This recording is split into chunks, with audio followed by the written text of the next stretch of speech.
बिस्मिल्लाहिर्रहमानिर्रहीम। अस्सलाम वालेकुम वरहमतुल्लाहि वबरकातुहू। हमारा ये प्रोग्राम जिस्म के किसी भी हिस्से में दर्द या सूजन के इस्लामी इलाज के बारे में है। अगर किसी शख्स के जिस्म में दर्द हो या जिस्म का कोई हिस्सा सूज गया हो तो वो पहले वज़ू करे। इसके बाद एक दफ़ा दरूद इब्राहीमी पढ़े। दरूद इब्राहीमी है: बिस्मिल्लाहिर्रहमानिर्रहीम, अल्लाहुम्मा सल्ली अला मुहम्मद व अला आलि मुहम्मदिन कमा सल्लैता अला इब्राहीम व अला आलि इब्राहीम इन्नका हमीदुम मजीद। अल्लाहुम्मा बारिक अला मुहम्मदिन व अला आलि मुहम्मदिन कमा बारकता अला इब्राहीम व अला आलि इब्राहीम इन्नका हमीदुम मजीद। फिर वो 5 दफ़ा सूरह फातिहा पढ़े। इसके बाद 11 दफ़ा सूरह रहमान पढ़े।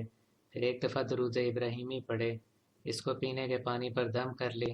इस पानी के गिलास का कम अज़ कम तीसरा हिस्सा रोज़ाना पी लिया करे। वक्त गुजरने के साथ साथ इंशाल्लाह मरीज़ की सेहत बेहतरी की तरफ जाएगी और इसे जिस्म के दर्द से, जिस्म की सूजन से निजात मिलेगी।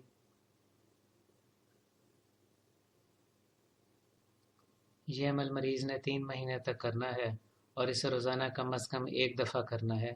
दिन में किसी भी वक्त वज़ू करके इस अमल को कर सकते हैं। नमाज़ पढ़ने के बाद भी इस अमल को किया जा सकता है। अगर आपने अभी तक हमारे चैनल को सब्सक्राइब नहीं किया तो प्लीज़ सब्सक्राइब करें। इस वीडियो को लाइक और शेयर करें ताकि ज़्यादा से ज़्यादा लोगों को इसका फ़ायदा पहुंच सके। इजाज़त दीजिए। अल्लाह हाफ़िज़।